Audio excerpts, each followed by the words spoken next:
একটাই, তখন আমাদের দেশে সকলেরই চাওয়া ছিল একটাই, একটা স্বাধীন বাংলাদেশ।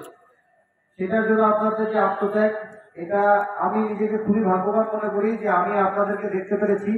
আপনারা সবাই একটা কথা বলেছেন যে এখন অনেকেই নাই, অনেকেই এখন আস্তে আস্তে আহ, আল্লাহর কাছে চলে যাচ্ছেন। কিন্তু মানে হয়তো আমাদের পরবর্তী যে জেনারেশন আসবে তারা হয়তো আমাদের মধ্যে এত সৌভাগ্যবান হবে না যে আপনাদেরকে এইভাবে সামনাসামনি দেখে আপনাদের কাছ থেকে মুক্তিযুদ্ধের এই বীরত্ব গাথা শোনা।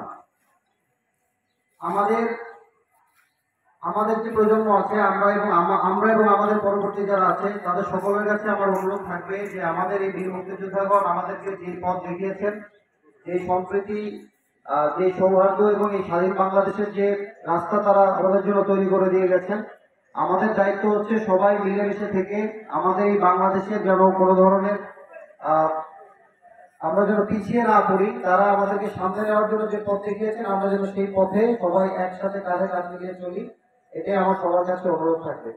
আমি আমাদের জাতির বীর সন্তানদের কাছে একটা কথা বলতে চাই যে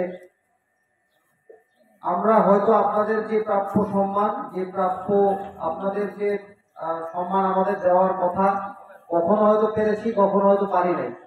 আপনারা আমাদের জন্য যে পথ তৈরি করে দিয়ে গেছেন, আমি আপনাদেরকে একটা কথাই বলতে চাই যে আমাদের সকলের চেষ্টা থাকবে আপনাদের এই দেখানো পথে যেন আপনাদের অনুপ্রেরণা নিয়ে আমরা যেন সামনে এগিয়ে যেতে পারি এবং বাংলাদেশকে একটি আরো উন্নত রাষ্ট্রে তৈরি করতে পারি, সেই জন্য আমাদের সর্বাত্মক প্রচেষ্টা থাকবে। আমি আমাদের সকলের উদ্দেশ্যে একটা জিনিস বলতে চাই যে আমরা যখন মুক্তিযুদ্ধ আমাদের যে বীর সন্তানরা করেছেন, তাদের চেষ্টা ছিল একটা স্বাধীন বাংলাদেশ, সেইখানে কোনো ধরনের বিভেদ থাকবে না, এটাই ছিল তাদের চাওয়া।